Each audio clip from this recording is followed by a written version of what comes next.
Welcome to speed news దండోరా. Pahalgam ఉగ్రదాడికి operation సింధూర్తో గట్టి బదిలిచ్చిన భారత్ సింధు జలాల ఒప్పందం అమలును నిలిపివేసి పాకిస్తాన్కు షాక్ ఇచ్చింది. దాయాది దేశం ఉగ్రవాదాన్ని వదిలిపెట్టే వరకు ఆ నిలిపివేత కొనసాగుతుందని బుధవారం రాజ్యసభలో విదేశాంగ శాఖ మంత్రి ఎస్ జైశంకర్ స్పష్టం చేశారు. నీరు, రక్తం కలిసి ప్రవహించవని మరోసారి తేల్చి చెప్పారు. ఈ ఒప్పందం కుదుర్చుకున్న సమయంలో అధికారంలో ఉన్నవారు భారత రైతుల కంటే పాకిస్తాన్ ప్రయోజనాలకే ప్రాధాన్యమిచ్చారని దుయ్యబట్టారు. తెలంగాణ సీఎం రేవంత్ రెడ్డితో T Congress incharge Meenakshi Natarajan, TPCC chief Mahesh Kumar Goud బుధవారం భేటీ అయ్యారు. ఈ సమావేశంలో పలు కీలక అంశాలపై ఇరువురు నేతలు సీఎం రేవంత్ రెడ్డితో చర్చించారు. పార్టీ నిర్మాణం, పాదయాత్ర, బీసీ రిజర్వేషన్పై ఢిల్లీలో పోరాట కార్యాచరణపై మాట్లాడారు. దాదాపు గంటన్నర పాటు సుదీర్ఘంగా చర్చించారు. భూకంపాలు ప్రపంచాన్ని ఆందోళనకు గురిచేస్తున్నాయి. రష్యాలో బుధవారం 8.8 తీవ్రతతో సంభవించిన భూకంపం ప్రపంచాన్ని వణికించింది. రష్యా, జపాన్లోని కొన్ని తీర ప్రాంతాల్లో అలల ఉధృతి కనిపించడంతో ఈ విపత్తు 2004లో హిందూ మహాసముద్రంలో సంభవించిన సునామీని గుర్తుకు తెస్తోంది. ఏపీసీఐడీ మాజీ చీఫ్ సంజయ్ ముందస్తు బెయిల్ రద్దుపై సుప్రీంకోర్టు విచారణ చేపట్టింది. సంజయ్ తరపు న్యాయవాది కపిల్ సిబల్ గైర్హాజరుపై ధర్మాసనం అసహనం వ్యక్తం చేసింది.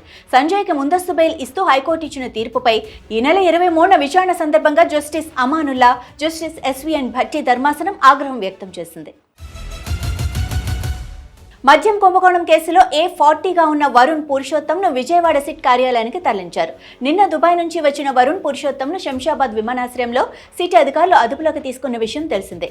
ఏపీ మద్యం స్కామ్లో రాజ్ కసిరెడ్డి వసూళ్ల బృందంలో వరుణ్ కీలక వ్యక్తి. అతడి నుంచి సిట్ కీలక సమాచారం రాబట్టింది. వరుణ్పై Vijayawada court non bailable warrant కూడా జారీ చేసింది. వరుణ్ పురుషోత్తం నేరాన్ని అంగీకరించి నిజాలు బయటపెట్టడంతో లిక్కర్ స్కామ్కు చెందిన భారీ నగదు నిల్వల విషయం వెలుగులోకి వచ్చింది. జమ్మూ కాశ్మీర్లోని పహల్గామ్లో పర్యాటకులపై ది రెసిస్టెన్స్ ఫ్రంట్కు చెందిన ఉగ్రవాదులు విచక్షణారహితంగా దాడికి పాల్పడిన సంగతి తెలిసిందే. దీన్ని ఉగ్ర సంస్థగా ప్రకటించాలని ఐక్యరాజ్యసమితి భద్రతా మండలిని భారత్ ఎప్పటి నుంచో డిమాండ్ చేస్తోంది. ఈ క్రమంలో ఓ కీలక పరిణామం చోటు చేసుకుంది. టీఆర్ఎఫ్పై ఆంక్షలు విధించేందుకు యుఎన్ఎస్సీ అంగీకరించినట్లు తెలుస్తోంది. ఆంధ్రప్రదేశ్లోని కూటమి ప్రభుత్వం ప్రతిష్టాత్మకంగా భావిస్తున్న పోలవరం ప్రాజెక్టు పనుల పురోగతిపై ఎప్పటికప్పుడు సీఎం చంద్రబాబు, మరోవైపు నీటిపారుదల శాఖ మంత్రి నిమ్మల రామానాయుడు సమీక్షలు నిర్వహిస్తూ వస్తున్నారు. ఇక ఇవాళ పోలవరం ఎడమ ప్రధాన కాలువల పురోగతిపై మంత్రి నిమ్మల రామానాయుడు వీడియో కాన్ఫరెన్స్ నిర్వహించారు.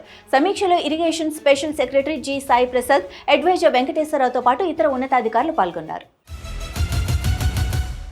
యువతను చెడుతో పట్టించే బెట్టింగ్ యాప్స్ ను ప్రమోట్ చేసినందుకు టాలీవుడ్ కు చెందిన పలువురు నటీనటులపై కేసు నమోదైన సంగతి తెలిసిందే. హైదరాబాద్, సైబరాబాద్ పోలీసులు నమోదు చేసిన ఎఫ్ఐఆర్ ఆధారంగా ఈడీ ఈ కేసును విచారిస్తోంది. 10 రోజుల క్రితం ప్రకాష్ రాజ్ కి ఈడీ నోటీసులు ఇవ్వగా సీనియర్ నటుడు ప్రకాష్ రాజ్ నేడు ఈడీ ఎదుట హాజరయ్యారు.